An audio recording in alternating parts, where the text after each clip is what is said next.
Ang bigat na ngayon ng schedule ng Los Angeles Lakers dahil malalakas na teams ang sunod-sunod na makakaharap nila at sobrang malas ngayon ng Dallas Mavericks ngayong season. Sa nakarang taon lang ay nasa NBA Finals sila, diba? Pero bago natin pag-usapan ay pa-subscribe naman aking YouTube channel bilang nga ditong suporta. Sa pagbitaw dito ng Mavs kay Luka Doncic, maraming mga nagalit na fans sa kanilang organization. Ngayon ay malaking problema ngayon ang iniwan dito ng general manager na ito na nga si Nico Harrison. Kaya naman heto ay parang buong pang sumabog itong Dallas Mavericks. At ang mga analyst ngayon ay sinasabing i-shutdown na daw itong si Anthony Davis ngayong season. I-re-evaluate na si Anthony Davis sa Friday sa PH time para malaman na kung kailan siya makakabalik para dito sa kanilang lineup. Ang Dallas ay meron naman ditong desisyon pero depende pa rin naman yun. Sa timeline dito naman sa injury ni Irving, wala pang inilalabas na report kung hanggang kailan talaga mawawala dito si Kyrie. Out of the season na nga ito ayon na nga dito sa report. Based naman sa nagkakaroon ng ACL injury ay inaabot ang recovery nito sa 9 months at nawalan na rin dito ng gwardiya ng superstar itong Mavs. At after naman ni Kyrie may injury, sumunod naman dito si Jaden Hardy na ankle injury naman. Sobrang dami ng out na ngayon para sa Dallas Mavericks. Napakalayo na ng itsura sa kanilang NBA Finals roster nitong nakarang taon lang. Sobrang laki na nga dito ang hinina sa ginawa ditong bad trades at hindi maiiwasang injuries. Kaya naman ngayon ay hindi pa alam kung kailan sila dito makaka-recover. Mahirap nang isipin na makabalik pa sila ngayon dito ng NBA Finals. Maski playoff ngayon, mahirapan na nga sila dito makapasok without Kyrie. Kaya ang masakit, si Klay na lang ang natitirang star para sa team.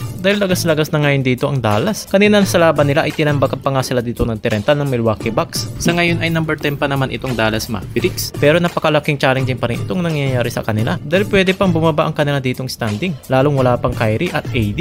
Mukhang pinagmumukha na talaga ng tadhana ang naging maling desisyon ng front office ng Mavericks. Kaya naman overall napakahirap na mag-compete pa sila sa playoff spot. Kung meron pa sana silang player na kaya pang bumuha sa team, no? Pero tignan na lang natin kung kaya pa nila dito makapasok. Anyways, dako naman tayo sa Los Angeles Lakers. Mabigat na schedule ang paparating dito sa kanila ngayon. Sunod-sunod na team na malalakas ang makakalaban nila. Sa kanila dito magiging 9 games ay 2 teams lang ang hindi contender. And mark your calendar na mga pre. Sa schedule nila dito sa Philippine time, bukas makakalaban nila dito ang New York Knicks. Sa March 9 naman ang Boston Celtics. Sa paparating na March 11 ang Brooklyn Nets. At ang hindi pa nila dito nakakalaban na Milwaukee Bucks sa March 14. Ang kaabang-abang na laban nila sa Denver Nuggets sa March 15. Phoenix Suns naman sa paparating na March 17. San Antonio Spurs sa March 18. Huling tapatan nila para sa Denver Nuggets sa March 20. Then second game ulit ng laban nila sa Milwaukee Bucks sa March 21. Kaya sa loob ng 9 games ay masusubukan ulit dito ang Purple and Gold. Pero karamihan sa malalakas ng mga teams na to ay pinagtatalo na nga nila. Si Giannis pa lang ang hindi pa nila dito nasusubukan makaharap. Kaya naman ang tanong kung mariretain ba nila ang number 2 spot sa Western Conference na sinusundan lang sila dito ng Denver Nuggets at Memphis Grizzlies sa 3rd at 4th spot. Meron 7 wins straight ang Purple and Gold na lalo pang gumanda ang laro ni LBJ sa kanilang huling 7 laro. Nakakatuwa lang dahil sa kunting panahon ng sistema ng Los Angeles Lakers ay nakuha na nga dito ni Luka Doncic. Kung sakali man na magtutuloy-tuloy ito, ay marami mga teams ang pahihirapan na nga dito ng Los Angeles Lakers.